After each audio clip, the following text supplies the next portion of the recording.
शुरू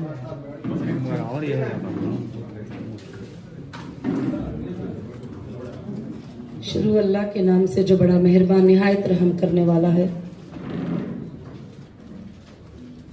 आप सबको मैं वेलकम और मुबारकबादी पेश करती हूँ यहाँ पर आने के लिए और इस प्रेस मीट के लिए। और ये प्रेस मीट मैंने इसलिए रखा है कि आपके जरिए इंसाफ की आवाज को लोगों तक पहुंचाने के लिए। मैं नौहिरा शेख जो 1998 से हीरा ग्रुप को स्टैब्लिश किया है और मैंने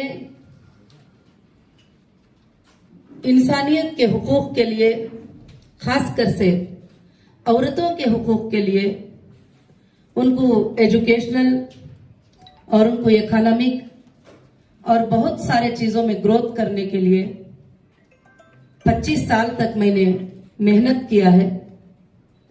और मेहनत करके मैंने उनको इम्प्रूव किया है। नॉट ओनली एजुकेशन, हमारे वुमेन्स में खासकर से घरों में ये तकलीफ होती है कि वो हमेशा ये सोचते हैं, खासकर से मुस्लिम कम्युनिटी के जो औरतें हैं, जो महिलाएं हैं, वो ये सोचते हैं कि हमको कहीं भी कुछ नहीं करना है। तो उनको मैंने एम्पावर किया और उनको मैंने बिजनेस के प्रैक्टिसेस सिखाई और मैंने उनको बिजनेस किस तरह से करना, अपने सेल्फ पे कैसे रहना और किसी के साथ मजबूर नहीं होना, इस बात पर मैंने उनको एम्पावर किया।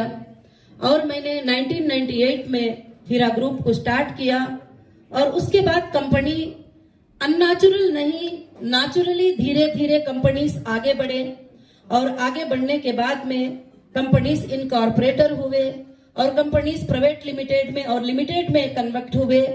और इन कंपनीज पर जो बिजनेस चलता था वो एक लीगल प्रोसेस से बिजनेस चल रहा था। और ये कंपनी खासकर से कई औरतों के लिए, इंडिया के लाखों के औरतों के लिए ये कंपनी एक कमाई का जरिया बनी थी और उनको एक जीने का जरिया बनी थी। टेक्सटाइल में, ज्वेलरी में, प्रोडक्ट में, फूड प्रोडक्ट में, सब कुछ। बस ये कंपनी बहुत स्मूथली चल रही थी। 1998 से 2008 तक इस कंपनी का ना कोई कंप्लेंट रहा, ना ये कंपनी पर कोई इल्जाम रहा। ये कंपनी स्मूथली 2018 तक ये कंपनी चलती रही। आज मैं प्रेस के जरिए से, मीडिया के जरिए से जो कुछ बातें हैं वो ये बताना चाहती हूँ। ये बहुत जरूरी है सारे हिंदुस्तान के बिजनेसमैन के लिए भी और सारे हिंदुस्तान के वुमेन्स के लिए भी और सब के लिए भी ये बहुत जरूरत है। उसके बाद में कुछ ब्लैकमेलर, कुछ सताने वाले लोग, कुछ एक्सट्रॉशन करने वाले लोग, उन्होंने इलीगल तरीके से हमसे जो डिमांड करते थे उन डिमांडों को हमने पूरा नहीं किया।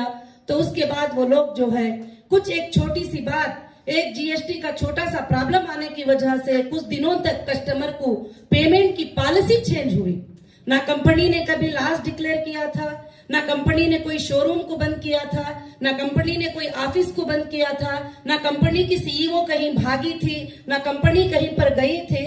तो एक फॉल्स एलिगेशन लगाकर एक छोटा सा एफआईआर करते हैं और छोटा सा एफआईआर करके मुझे अरेस्ट कर लेते हैं विदाउट नोटिस। एक नोटिस भी नहीं दिए मुझे, क्या तुम इसको देना है क्या नहीं देना है। तो डायरेक्ट एक एफआईआर पे मुझे दिल्ली आके अरेस्ट करते हैं और अरेस्ट करके अंदर रखते हैं। जब मुझे सेशन कोर्ट बेल देती है तो फिर महाराष्ट्र से एक छोटा एफआईआर करके बुलाते हैं। यहाँ तक के ऑफिशियल जो ईओडब्ल्यू हैं वो ईओडब्ल्यू के गाइडलाइंस को भी फॉलो नहीं हुए। उनके लिमिट्स क्या हैं, कितने पेमेंट पे एफआईआर कर सकते हैं, कितने फ्रॉड पर वो इन्वॉल्व हो सकते हैं, उन्होंने सोचा नहीं। 3 लाख पे, 2 लाख पे, 50,000 पे उन्होंने मुझे एफआईआर किया और टोटल इंडिया 2 साल 5 महीने मुझे जो है जुडिशियल कस्टडी में रखे। और इंडिया के सबसे बड़े क्रिमिनल को भी 14 डेज से ज्यादा पीसी में रखना अलाउ नहीं है। मगर मुझे एक औरत होने के बावजूद भी 8 मंथ मोर देन 8 मंथ्स जो है पुलिस कस्टडी में अंडर प्रेशर रखे। एक ही सीईओ थी, एक ही कंपनी थी, वही क्वेश्चन था, वही बात थी, मगर बार बार 14 दिन कस्टडी में लेना, 7 दिन कस्टडी में लेना। इसका मतलब ये था कि जो एक्सट्रॉशन करने वाले थे, जो इसके पीछे हैं, वो ये चाहते थे कि मैं हमेशा अंदर रह जाऊं और वो मेरे प्रॉपर्टियों पर कब्जा कर ले और प्रॉपर्टियों पर जमा कर ले। मैं ये बात बताना चाहती हूं कि जब ईओडब्ल्यू इकोनॉमिक ऑफेंस अगर इस तरह से करने जाएंगे तो इंडिया की इकोनॉमिक टूट जाएगी। और चाहिए ऑफिशियल को कि वो एक बार चेक करते और फैक्ट को देखते, उसके बाद एक नोटिस देते और पूछते। जब इंसान को अंदर अरेस्ट कर लेते हैं तो फिर उसके बाद वो कोई चीज को भी जो है कुछ नहीं कर सकता। उसके बाद उसके लिए एक बदनामी का ये उठाते हैं, एजेंडा उठाते हैं। उसके बाद हीरा ग्रुप ऑफ कंपनीज के जो लीगल टीम थे तेलंगाना हाईकोर्ट में एक रिट पिटीशन डाले और रिट पिटीशन डालने के बाद तेलंगाना हाईकोर्ट दिसंबर 1923 को जो है एक जजमेंट पास किया कि ये एफआईआर इलीगल है और ये एफआईआर अनकॉन्स्टिट्यूशनल है और इस तरह से कंपनी एक्ट में एफआईआर नहीं कर सकते और इसमें जो है लोकल पुलिस इन्वॉल्व नहीं हो सकती। ये सेंट्रल एजेंसी जो है इसको चेक करेगी। एसएफआईओ को जो है टोटल चीजों को फॉरवर्ड किया। उसके बाद भी मुझे बाहर आने नहीं दिए, दूसरे स्टेट को बुलाए, क्योंकि एक स्टेट में तो हो गया तो दूसरे स्टेट को बुलाओ। और जब कहीं से कहीं नहीं मिलता है तो और एक एजेंसी को दे दो, और एक एजेंसी को दे दो। इस तरह से कंपनी को डैमेज करने की पूरी कोशिश की। आज मैं प्रेस मीट के जरिए मेरे देश के पूरे महिलाओं को और मेरे सारे औरतों को जो एम्पावर हुए हैं, जो मेरे सारे हीरा ग्रुप के मेंबर को मैं ये खबर देना चाहती हूँ कि कंपनी कभी भी भागी नहीं है, ना भागेगी। और कंपनी आज भी उनके पेमेंट्स को देने के लिए रेडी है और तैयार है। और यहाँ तक कि डेटा सेंटर, जबकि पुलिस को उसकी कोई जरूरत नहीं थी, उसको जाके डैमेज किया और उसको उठाकर लेके गए सारे चीजें भी। और यहाँ तक जब मुझे अरेस्ट किया तो 2 दिन में ना कोर्ट का ऑर्डर था, कुछ नहीं, पूरे शोरूम्स पे जाके नोटिस लगा दिए, घरों पे नोटिस लगा दिए और बंद करा दिए। जो company more than 100 crore income tax पे करती है, जो सीईओ अरेस्ट होने से 1 महीने पहले जीएसटी पे करती है, जो कंपनी को चलाने वाली ये सब चीजें अदा करती है, कंप्लीटली जो लीगल फॉर्मेलिटीज है उसको टोटल कंप्लीट करती है। तो अगर इस तरह से 2 लाख का, 25 लाख का, 10 लाख का पेमेंट बोलकर, वो भी लीगल ट्रांजैक्शन जो हुआ उस पेमेंट को लेकर अगर फ्रॉड एलिगेशन लगाकर ऐसा सीईओ को, कंपनी चलाने वालों को अरेस्ट करेंगे तो इंडिया की इकोनॉमी तो टोटल टूट जाएगी। आज मेरे साथ ही नहीं, जब मैं अंदर थी तो काफी लोगों को देखा कि कंपनीज चलाने वालों के साथ, बहुत सारे लोगों के साथ भी ऐसे चीजें होते आते हैं। तो मेरा रिक्वेस्ट यही है, जो लोग कंपनीज के पीछे लगते हैं, जो एक्सट्रॉशन करते हैं, जो डिमांड करते हैं, उनको मौका ना दे।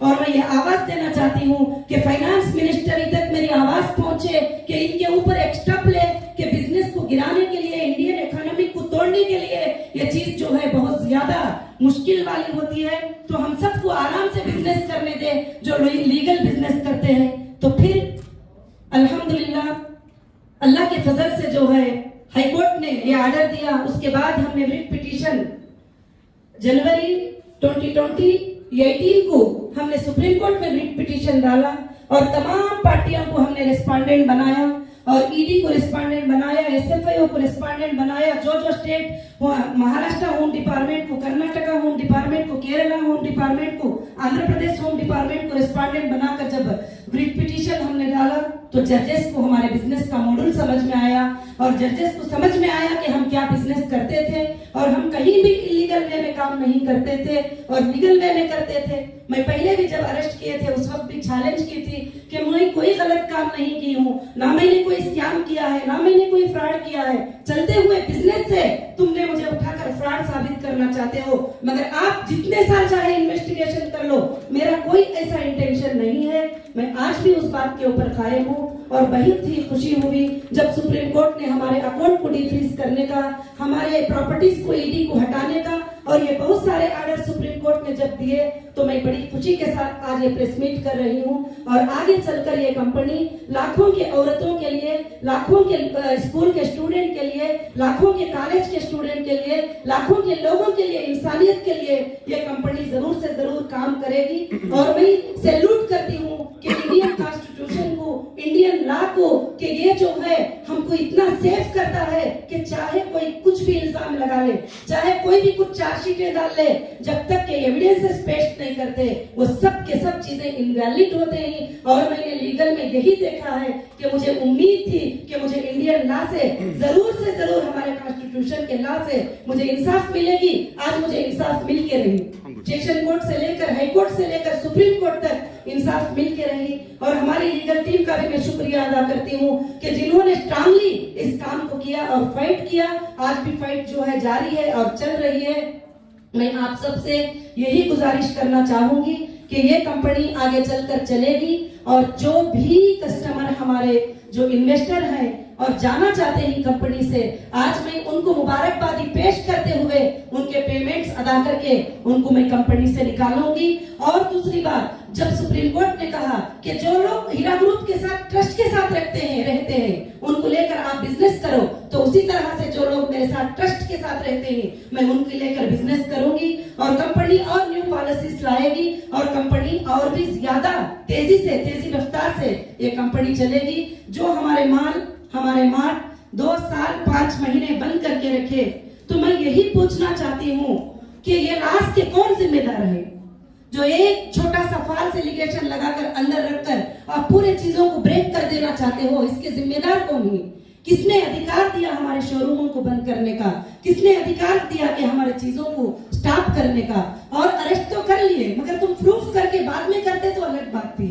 मगर आज जो हमारे जो जॉबलेस लोग हो गए और कंपनी में पार्ट टाइम जॉब करने वाले, रेगुलर जॉब करने वाले, कंटिन्यू जॉब करने वाले, मोर देन 20,000 स्टाफ थे। 20,000 स्टाफ की सैलरी कौन देने वाला था? आज उनके घरों के हालात क्या होंगे? और लाखों के लोग इस कंपनी के जरिए से, मंथली प्रॉफिट के जरिए से उनकी जिंदगी जो गुजरती थी, आज उनको जो है कौन रिस्पॉन्सिबल होगा? उनके तकलीफ का, उनकी परेशानी का कौन जो है जिम्मेदारी होगा? मैं यही बात आप सबके जरिए जो है मीडिया के जरिए पहुंचाना चाहती हूँ कि सारे इंडिया की औरतों को मैं ये बात बताना चाहती हूँ कि आप पर कभी भी इलीगल हरासमेंट हो तो आपको डरने की जरूरत नहीं है। आप स्ट्रांगली फाइट करोगे तो कोर्ट्स हमारे साथ हैं, लॉ हमारे साथ है, लॉ में इंसाफ है। आज की लॉ इंसाफ करती है।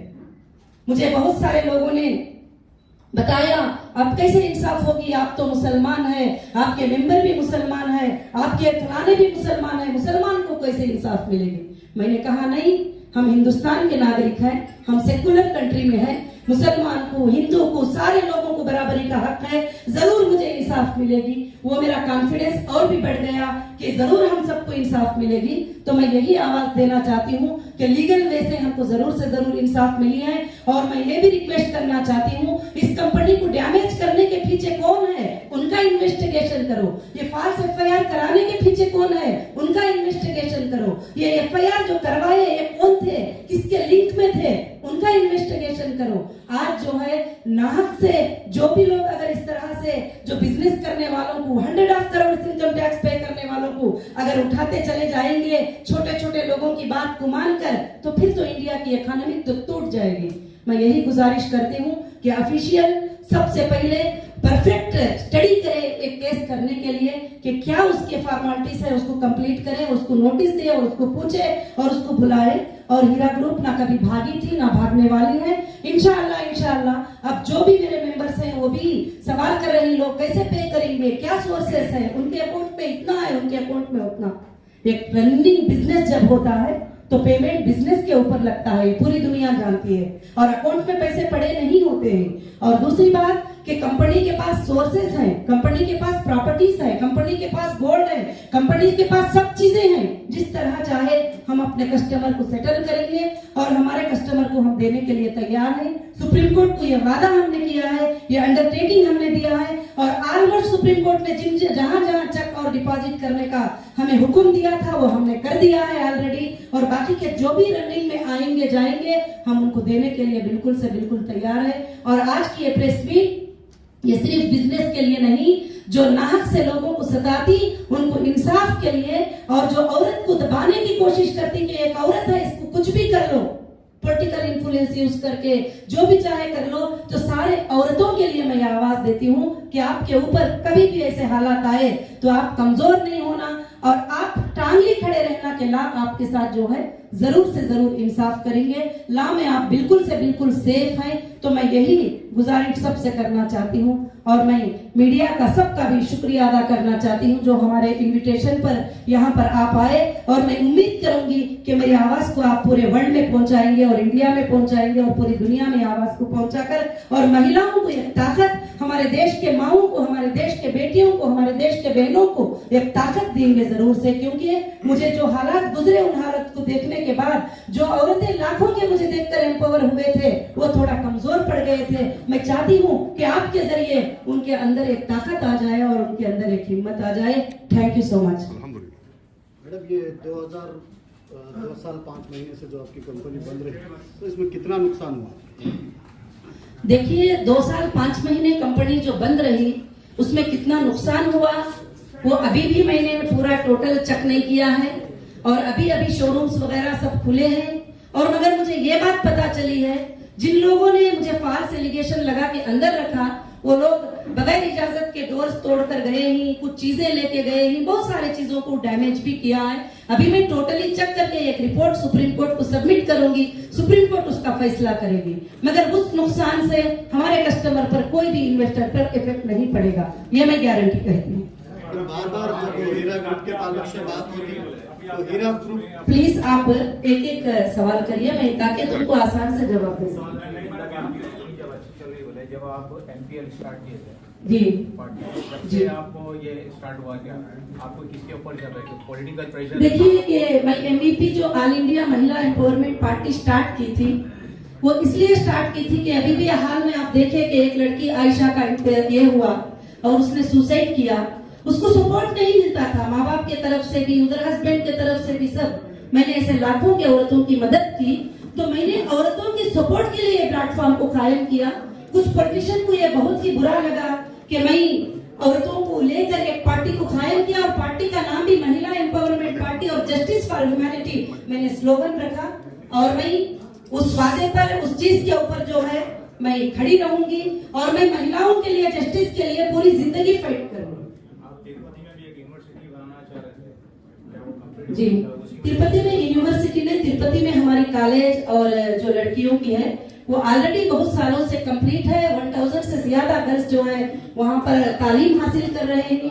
अभी कोविड-19 के सिचुएशन से वहाँ अभी भी तालीम जारी है, बच्चियों की ऑनलाइन पर पढ़ाई चल रही है, और 400 से ज्यादा टीचर्स वहाँ पर बच्चियों को पढ़ाते हैं। और लड़कियों को वहाँ पर, मैंने उन लड़कियों को जो पूर फैमिली के होते हैं, जो कभी भी पढ़ाना नहीं चाहते, उन लड़कियों को मैंने एम्पावर किया है। और वो वहाँ पर भी 1998 से शुरुआत है और इंशाल्लाह वो चलता रहेगा।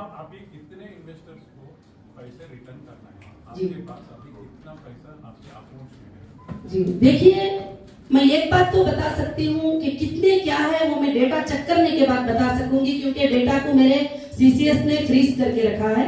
जैसे डेटा देंगे तो मैं ही सर्च कर सकती हूँ। दूसरा, मैं इस बात की गारंटी दे सकती हूँ कि अकाउंट में कितना पैसा है, कितना नहीं है, वो इश्यू नहीं है। कंपनी के पास इतने सोर्सेस हैं कि जो इन्वेस्टर है मैं उनको टोटल कंप्लीटली अमाउंट देकर उनको ये कर सकती हूँ। देखिए जी, देखिए असेट्स तो देखेंगे तो मोर देन तेलंगाना में 5000 करोड़ से ज्यादा हमारे असेट्स हैं, और जो कस्टमर को देना है वो बहुत ना देने के बराबर है, और इंशाल्लाह मैं वो देकर भी रहूंगी। भले वो असेट्स हम खरीदे थे तो उस वक्त 1 रुपया था, मगर आज उसके वैल्यूज जो है बहुत बढ़ चुके हैं, और वो वैल्यूज को हम इंशाल्लाह ये करेंगे। और दूसरी बात, जो भी मार्ट्स बने हैं वो हमारे ओन है, जो भी ऑफिसेस हैं वो हमारे ओन है, कहीं भी हमारी रेंटल लीज ऑफिसेस नहीं है। उसमें मेरे कस्टमर को मैं सेटिस्फाई कर सकती हूँ और उनको पूरा पेमेंट्स में अदा कर सकती हूँ। अभी तो पूरे आपकी प्रॉपर्टीज जब्त कर दिए, तो अभी आप बेचना चाहे तो अभी नहीं कर सकते? जी, जब्त कर लिए, और काफी प्रॉपर्टीज को सुप्रीम कोर्ट ने रिलीज कर दिया है, और बाकी का और भी एक फाइनल आर्ग्यूमेंट इंशाल्लाह होगा और मुझे इंसाफ मिलेगी। मुझे ये मालूम है, क्यों कि जब हम देना नहीं चाहेंगे तो जब दूसरों को बेचने की इजाजत मिलती है, जब हम खुद देना चाहते हैं, देने वालों का पेमेंट कितना है वो सुप्रीम कोर्ट के नजर में है। हमने सुप्रीम कोर्ट को टोटल बातें सबमिट किया है, तो इंशाल्लाह हमें उम्मीद है कि टोटली हमें रिलीफ मिल जाएगा। मैडम, ये 5000 करोड़ जो है ओनली इन तेलंगाना है आपके एसेट्स? हाँ जी, ओनली इन तेलंगाना जी। अक्रॉस द कंट्री कितने रहेंगे मैडम? अक्रॉस द कंट्री बहुत सारे रहेंगे, मैं अभी टोटली चेक करके नहीं बता सकती। अब्रॉड में क्या रहेंगे? अब्रॉड इन्वेस्टमेंट्स नहीं, अब्रॉड का कुछ भी इधर नहीं है। ईडब्ल्यू के ऊपर लेकर उनके पास कोई सबूत नहीं मिला जी। और कोर्ट के ऑर्डर के बाद एफआईआर होते गए, जी। तो क्या इसका इल्जाम आप यहाँ पर तेलंगाना से महमूद अली को देते हैं और नेशनल में हमारी यूनियन गवर्नमेंट अमित शाह इसके पीछे है और ईडब्ल्यू के पीछे क्या निर्मला सीतारमण आपके पीछे लगे, कौन लगे आपके पीछे? जी देखिए, मैं ये बात तो मैं ये नहीं कह सकती कि कौन मेरे पीछे लगे हैं। कुछ नॉर्मली पॉलिटिकल लीडर्स हैं, उन्होंने ये प्रेशर डलवा कर ये काम किया है और मैं किसी पर इल्जाम देना नहीं चाहती। मैं ये चाहूंगी, एक रिक्वेस्ट करना चाहूंगी कि वो एक बार चेक करें, ऐसे गलतियों को दोबारा ना होने दें और इंडियन इकोनॉमिक को ग्रोथ करने से, वो इंडियन इकोनॉमिक गिरने से उसकी हिफाजत करें। बस मैं किसी पर भी इल्जाम तो देना नहीं चाहती। और जो कौन है करके हम सुप्रीम कोर्ट में भी सबमिट कर चुके हैं, कौन हमारे पीछे है हम हाई कोर्ट में भी सबमिट कर चुके हैं, कौन हमारे पीछे है वो पूरा इंडिया जानता है। इंशाल्लाह बहुत जल्द आपके सामने भी फैसला आएगा। फैसला आने के बाद मैं आपको फिर से एक प्रेस मीट करके बताऊंगा। पूरे प्रेस नोट में आप साजिश की बात कर रही है, साजिश कर रहे हैं, पीछे लोग थे, आप जी। उनका नाम ले रही हैं, आप बोल भी रही हैं कि पीछे लोग थे जिन्होंने ये किया। 2.5 साल आप जेल में रही उसकी वजह से। कौन लोग हैं उनके नाम बताइए ना। आप पूरी बात वो कर रही है साजिश पे, आप कहते हैं हाई कोर्ट में बताया, आप प्रेस के साथ प्रेस मीट बुलाया आपने, आप बताइए कि कौन लोग हैं जो जिनको आप कहती है कि जो पीछे साजिश में आपके पीछे है। जी देखिए कि साजिश में तो मेरे पीछे 2012 में असदुद्दीन ओवैसी साहब ने कंप्लेंट करवाया था और वो कंप्लेंट फेक निकला और उसके बाद मुझे अलग अलग एजेंसियों पर उनके ही लेटर से मुझे अटेंड करना पड़ा और आज भी जो लोग एफआईआर करेंगे टोटल उनसे कनेक्टेड है। और आप सबको ये बात मालूम है, पिछले दिनों में पेपर्स में भी आई है और पार्लियामेंट में खड़कर उनके एमपी ने ये बात बताया कि 50,000 करोड़ का स्कैम जो है हीरा ग्रुप ने कर दिया है। जब एविडेंसेस मांगते हैं तो 50 लाख भी उनके पास नहीं है, 50 रुपये भी नहीं है। फ्रॉड किसको कहते हैं? जो अमाउंट इलीगल हो, जो अमाउंट अनट्रेसेबल हो, जो अमाउंट का मैं हिसाब ना दे सके, वो फ्रॉड होता है। ऐसा अमाउंट तो 50 रुपये भी नहीं मिल सका। और मैं इससे ज्यादा आपको कुछ बताना नहीं चाहती कि और सारे कोर्टों को ये बात पता है, जो बेसिक सेशन कोर्ट से लेकर हाई कोर्ट से लेकर सुप्रीम कोर्ट में भी हमने रिट पिटीशन में सारी चीजें जो है दाखिल किया है कि हमारे पीछे कौन है और हम गलत किसी पर इल्जाम लगाना नहीं चाहते। लीगल तरीके से जो हमारे सामने आकर हमको डैमेज करेंगी और हमने कोर्ट को उनको लीगल तरीके से सबमिट किया। जब अपने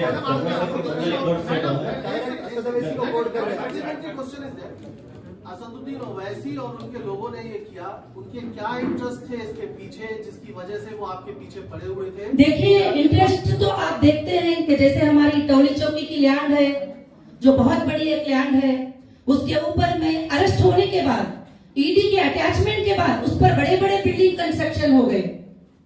क्यों? उनके ही एरिया में हुए। बाकी मेरे प्रॉपर्टीज बंजारा हिल में है, बाकी मेरे हाफिजेस बंजारा हिल्स में है, बाकी मेरे प्रॉपर्टीज कुकटपल्ली में है, बाकी मेरे प्रॉपर्टीज हर जगह ही। वहां पर कोई हिम्मत नहीं कर सके डोर के तरफ नजर भी उठाने की, मगर उनके एरिया में जो है वहां पर मेरे घरों में घुसे और जैसे एचएस रेसिडेंसी है और बहुत सारे जगह पर वहां पर मेरे चीजों पर जुल्म के साथ जो है उस पर प्रॉपर्टीज पर कंस्ट्रक्शन किया गया, बहुत सारे जुल्म हुए। और मैं जो अंदर जो तकलीफ पहुंची है वो मैं आपके सामने खुलकर नहीं बता सकती। जो उतनी तकलीफ मुझे 2012 से लेकर 2018 तक जो दिए और 2018 से 2021 तक जो तकलीफ को मैं फेस की हूँ वो सिर्फ मेरा अल्लाह जानता है और मैं जानती हूँ। और आप समझ सकते हैं कि एक औरत पर इतना बड़ा प्रेशर होगा तो उसके लिए कैसी तकलीफ होगी। मैडम आपका कहना है कि इसके पीछे असद साहब जी केरला में है, मुझे देखो उनके पीछे मैंने कभी नहीं सोचा था कि वो मेरे पीछे होंगे, मगर उनके लीगल एफआईआर, उनका साइन, उनके डॉक्यूमेंट्स, उनके परफेक्ट चीजें देख करके जैसे एफआईआर में कहते हैं इनको चेक करो, ये कंपनी ऐसी है, ये फ्रॉड है, फलाना है, फलाना है। अब जहाँ एफआईआर कराते हैं वो सारे एरियाज में उनके लोग होते हैं और वहां पर मुझे गलत बातें जो बैठकर यूट्यूब पे बदनाम करते हैं वो लोग भी उनके लोग हैं। तो जब मैं फाइनल यही करूंगी, जो मेरे सामने नहीं है मैं उन पर किसी पर भी इल्जाम लगाना नहीं चाहती। जब आपको अरेस्ट किया गया तब से रिजाइन कर चुके हैं जी हीरा गोल्ड विक्टिम एसोसिएशन जो बनाए थे उनको रिजाइन कर दिया कर चुके हैं। तो आपसे कुछ बातचीत हुई थी क्या? कुछ जी मुझे कुछ भी मेरे से बातचीत नहीं हुई और कौन रिजाइन किए ही, कौन विक्टिम एसोसिएशन मुझे पता भी नहीं, क्योंकि विक्टिम एसोसिएशन रखने का परमिशन कौन सी एजेंसी से मिला है? जब एजेंसीज लोगों को बुला रहे हैं, गवर्नमेंट के ऑफिसर्स लोगों को बुला रहे हैं, तो विक्टिम एसोसिएशन आप किसी के भी नाम का लेकर लोगों को यूज करके खोले तो आज कोर्ट में फैसला होगा उस बात का, इंसाफ होगी कोर्ट में उस बात की कि गलत तरीके से जो लोग विक्टिम एसोसिएशन बनाकर लोगों को पैनिक क्रिएट करके लोगों को गलत मैसेज देके जो किए हैं वो सारा डेटा हमारे पास है, कोर्ट में क्लियर होगा ये मैटर। जब आपको अरेस्ट किया गया तब से सुप्रीम कोर्ट को ऑर्डर आने तक आपके और आपके लोगों ने पॉजिटिव और नेगेटिव दोनों चीजें मीडिया में फैला रहे थे। जी। जब सुप्रीम कोर्ट का फैसला आ चुका था जी। तो हमने कहा किधर भी नहीं देखा मीडिया में आपका ये जो भी सुप्रीम कोर्ट का ऑर्डर आया था जी। कि कवरेज ज्यादा नहीं मिला। जी। तुम लोग इसको क्या समझेगा? मैं तो उसके बारे में कुछ नहीं समझती क्योंकि वो मीडिया की मर्जी होती है, जब चाहे जो चाहे वो छापे। और सुप्रीम कोर्ट का जब पॉजिटिव रिजल्ट आया, हाई कोर्ट का रिजल्ट भी आया, वो भी मैंने कहीं भी नहीं देखा। और इंशाअल्लाह मैं उम्मीद करती हूँ कि आगे जाकर ये सब अच्छे रिजल्ट हम देखेंगे। और दूसरी बात, जो गिन चुनकर जो 29 लोग थे जो FIR किए हुए थे टोटल कंट्री के अंदर, और इल्जाम लगाया जा रहा था 1,72,000 इन्वेस्टर, 5,600 करोड़, ये कहां से फिगर लिया? मेरे इनकम टैक्स की IT रिटर्न फाइल से 2-3 इयर्स का फिगर लेकर उन्होंने स्कैम बना दिया, जो इनकम टैक्स में लीगल सबमिट किया हुआ है मैंने टोटल चीजें, उसको फिगर को जो है स्कैम बताकर हर पेपर में मैं हर अखबार में ये बात देख रही थी। मैं चाहती हूँ कि फैक्ट को एक बार चेक करें, सच्चाई को एक बार चेक करें, क्योंकि ये ऐसा नहीं था जो बता रहे थे और फैक्ट को हाइड करना चाहते थे, सच्चाई को छुपाना चाहते थे। मगर ऊपर वाले का एहसान हुआ कि मुझे वापस मौका दिया कि मैं सच्चाई को आपके सामने बयान करूं। जब आप प्रेस कॉन्फ्रेंस स्टार्ट करी तो आपने कहा कि एक्सटॉर्शन और ब्लैकमेल कर रहे थे, हम पैसे नहीं दिए तो जी। हमको तकलीफ दे। देखिए पिछले दिनों में काफी हमें ट्रेनिंग कॉल्स आए थे। आपकी बात नहीं। जी जब आप नहीं, मैं आने के बाद में मैं किसी का कॉल भी रिसीव नहीं किया, मैंने किसी से जी आप जी। अरेस्ट होने के पहले जी आप प्रेस कॉन्फ्रेंस अभी स्टार्ट किए थे, आपने कहा था कि आपको बहुत सारे ब्लैकमेलिंग एक्सटॉर्शनिस्ट जी बहुत सारे डिमांड कर रहे थे, कौन थे वो? जो FIR कराए थे वही थे, जो 2012 से मुझे सता रहे थे उनकी ही ईमेल्स थे। और जो है जो भी ग्रुप था वो ओवैसी साहब के तरफ से ही वो ग्रुप था जो मुझे सता रहा था और हमेशा ट्रेडिंग कॉल्स करते थे, हमें बिजनेस करने नहीं देते थे। हमारे शोरूम में जाने के वक्त में वहां पर कुछ इस तरीके के लोग आके खड़े हो जाते थे जो हमेशा परेशान करते थे हमारे लेडीज को, हमारे स्टाफ को। हमने कंप्लेंट भी किया बंजारा हिल पुलिस स्टेशन में, हमने कंप्लेंट भी किया हिमायत नगर पुलिस स्टेशन में, हमने कंप्लेंट किया, मगर वो कंप्लेंट पे कोई भी असर नहीं होता। 10 डेज में उनको क्लियर शीट मिल जाती है, ना इन्वेस्टिगेशन होता, ना उनको अरेस्ट किया जाता। तो फिर हमने छोड़ दिए और कोर्ट को जो है परफेक्टली कोर्ट में जो है वो चीज को ये करना शुरू किए। और जो जो हमें आए हैं वो ऑडियो के साथ और हम लोग प्रूफ के साथ, कॉलिंग रिकॉर्डिंग के साथ हमने कोर्ट्स में सबमिट किया है। कितना पैसे पूछे थे मैडम? कितना पैसे पूछे? ब्लैकमेल कर रहे थे, एक्सटॉर्शन की बात कर रहे हैं, कितने पैसे पूछे? देखिए कितने पैसे करके बोले नहीं, कभी 20 करोड़ डिमांड किए, कभी 50 करोड़ भी डिमांड किए, कभी बोले ये लैंड हमारे को दे दो और कभी बोले ये मीटिंग कर लो। बहुत सारी चीजें हैं जो मैंने सबमिट किया है कोर्ट में total. Madam, how it all started with Asaduddin Owaisi? आपका रेट कैसा चालू हुआ and what exactly is the problem? मुझे नहीं पता कि वो कैसे स्टार्ट हुआ, एकदम अचानक 2012 में मुझे CCS ने बुलाया और कहा कि ओवैसी साहब ने डायरेक्टली आपके ऊपर FIR किया है, कोई और नहीं, डायरेक्टली FIR किया है। तो मैंने कहा कि वो तो हमारे इन्वेस्टर नहीं है और उनको मैं कुछ देना लेना भी नहीं है और उनका कुछ भी नहीं है, तो क्यों FIR किया है मुझे तो नहीं पता। उसके बाद उन्होंने एक इन्वेस्टिगेशन किया और करने के बाद क्लियर शीट जो है उन्होंने कोर्ट को सबमिट किया CCS ने। मैंने बोला कर लो इन्वेस्टिगेशन, मुझे कुछ भी बात नहीं है। तो उस वक्त में मुझे एंटीसिपेटरी बेल लेना पड़ा और मैंने एंटीसिपेटरी बेल सेशन कोर्ट से ली। और जब से जो है आज तक भी ये मसला कहीं ना कहीं उठता आता है, मगर मैं कभी भी गलत कमिटमेंट करने वाले नहीं हूँ और कभी भी सेटलमेंटों के लिए कबूल करने वाली नहीं हूँ। मैं इंशाल्लाह लीगल फाइट करने वाली हूँ, मैं लीगल फाइट करके कोर्ट से मैं इंसाफ लेके रहूँगी। Madam, are you going to Kukatpalli police station every Monday? जी बिल्कुल, एवरी मंडे मैं कुकटपल्ली पुलिस स्टेशन जा रही हूँ और मैं साइन कर रही हूँ। मैम, आपको इंटरनेशनल वुमेन का अवार्ड मिला है। देखिए अभी मैं कंपनी की मीटिंग रखी हूँ तो इसमें आप जो भी हमारे कंपनी के ताल्लुक से है उसके सवाल कर सकते हैं। अभी मैंने क्लियर कर दिया है मैटर भी, आपके ज्यादा क्वेश्चन करने से, मगर जो है आप उसमें पूछ सकते हैं सवाल। जी देखिए मैं नाम वगैरह सब पर्टिकुलर नहीं बात कर सकती हूँ। अभी जो है आप कोर्ट में उसका एक प्रिंट आउट लेंगे तो मैं कोर्ट में सारी चीजें सबमिट की हूँ। Excuse me, ma'am.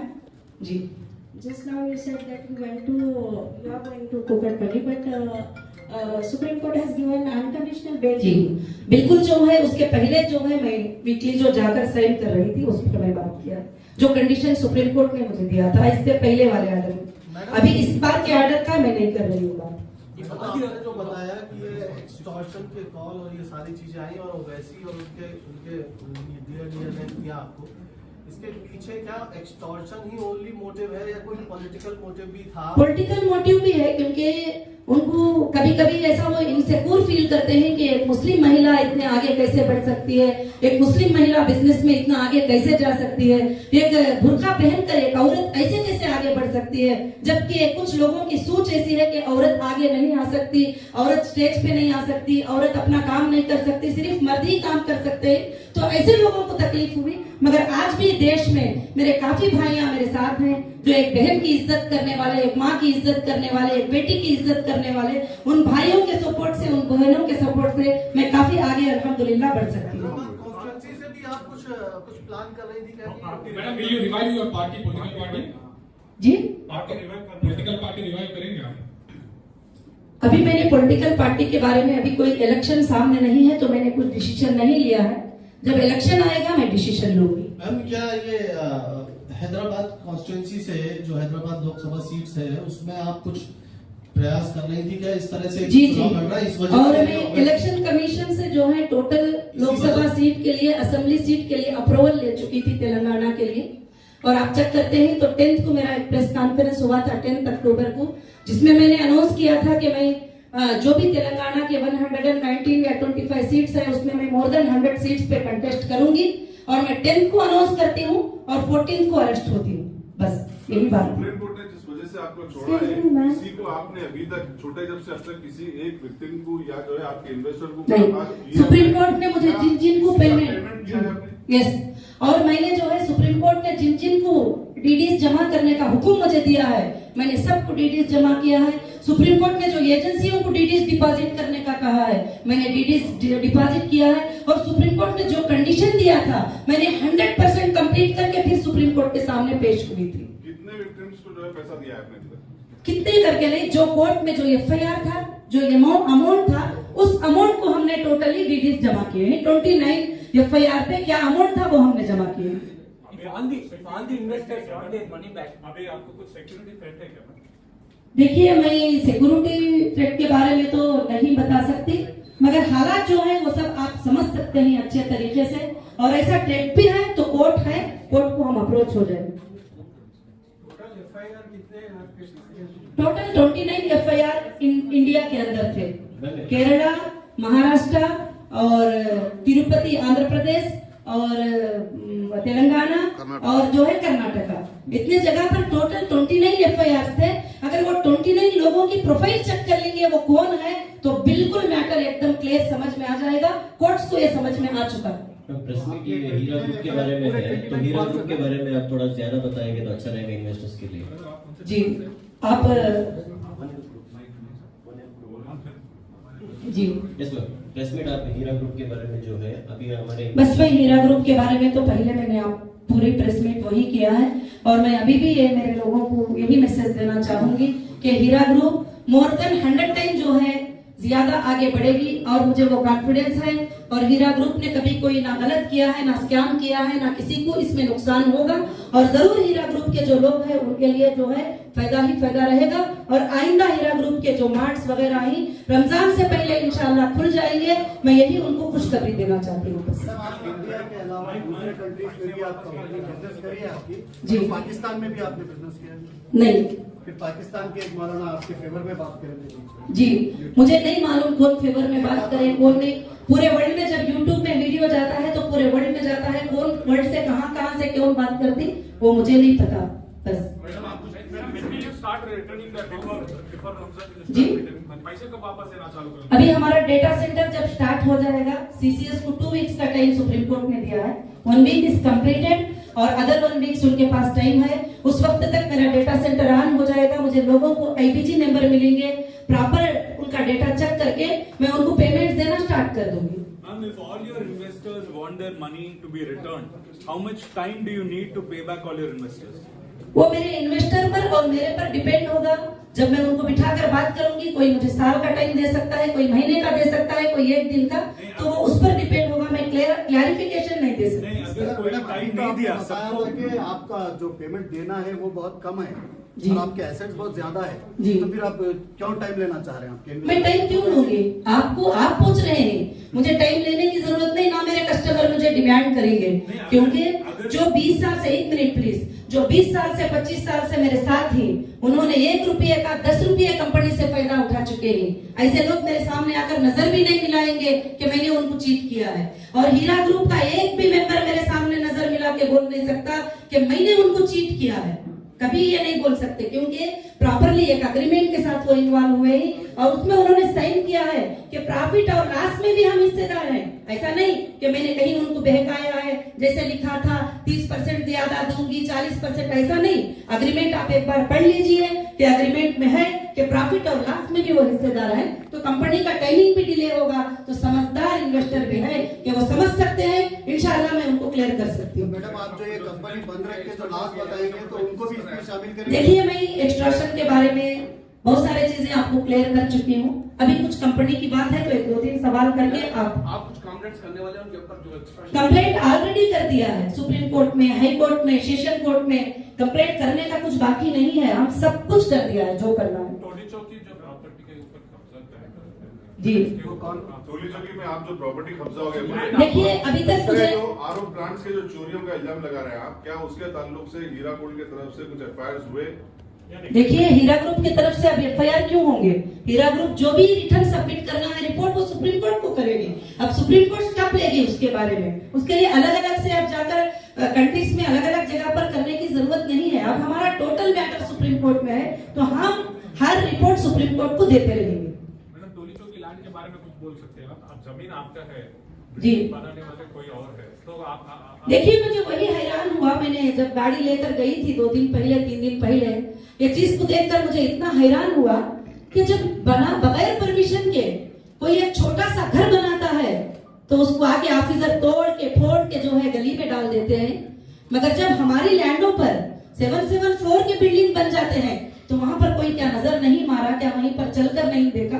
तो साफ नजर आता है कि इसके पीछे किसका हैंड है, कौन है ये सब कराने वाले। तो ये बिल्कुल से साफ बात है। वैल्यू ऑफ द लैंड, कितने एकड़ land, value of the land है, हाउ मच? नहीं, वैल्यू तो अभी मैं नहीं बता सकती उसकी, कि बहुत कीमत है। जो हम खरीदे थे तो कम थी, अभी बहुत ज्यादा कीमत की लैंड है वो। More than 1 lakh square yard से ज्यादा जमीन है वहां पर जी। और ये बात भी मैं आपको बताऊं, आप शॉक हो जाएंगे कि ईडी ने उसको अटैचमेंट किया है। ईडी ने किसके नाम से है, किस कंपनी के नाम से है, ईडी के फाइल में मेंशन है। जब ईडी अपने हाथ में लेने के बाद बिल्डिंग बना सकते हैं तो सोचिए, मुझे अंदर डालने के बाद ये सब आ गए अटैचमेंट, तो फिर मेरी प्रॉपर्टी की हिफाजत क्यों नहीं हुई? और ऑफिसर्स के गवर्नमेंट के अटैचमेंट के बाद बनाना, तो ये तो कितनी बड़ी हिम्मत की बात है।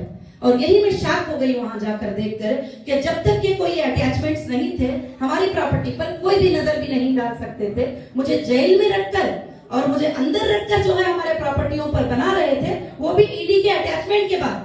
ईडी जिस दिन अटैचमेंट की है, टोटली प्रॉपर्टी हीरा रिटेल हैदराबाद प्राइवेट लिमिटेड के नाम से, हीरा गोल्ड एक्सिम लिमिटेड के नाम से वो प्रॉपर्टीज हैं और उसके ऊपर बनाया जा रहा है कंस्ट्रक्शन, तो ईडी के अटैचमेंट के बाद बनाया जा रहा है। आप सोचिए। तो आपका कहना है कि ऑफिसर्स और जो पॉलिटिशियन के ऊपर आप देखिए, कहीं ना कहीं जो है, कहीं ना कहीं ऑफिसर्स को या ऑफिशियल्स को या तो प्रेशर्स होगा, या नहीं तो ऐसा पॉसिबल नहीं है बिल्कुल, क्योंकि कोई अटैचमेंट के बाद बिल्डिंग बना ले और वो देखकर बिल्कुल खामोश रह जाए। तो आपका कहना है कि नेक्सस है? बिल्कुल, हमने सबमिट कर दिया है, ये भी रिपोर्ट हमने सबमिट किया है, टोटली एवरीथिंग हमने कोर्ट को सबमिट किया है। अब कोर्ट इंसाफ करेगी हमारे लिए। आपको अभी आपकी प्रॉपर्टीज बेचने के लिए हक है या नहीं? देखिए, बेचने के लिए हक तो हमने अभी मांगा नहीं है, क्योंकि मुझे इतनी जरूरत नहीं है। बेचने के लिए मैंने हक नहीं मांगा है, मैं हक के लिए फाइट कर रही हूँ। और काफी हद तक हमारे प्रॉपर्टीज पे कामयाबी मिल चुकी है और काफी हद तक मिलना बाकी है, वो भी इंशाल्लाह आगे मिल जाएगी। Thank you so much.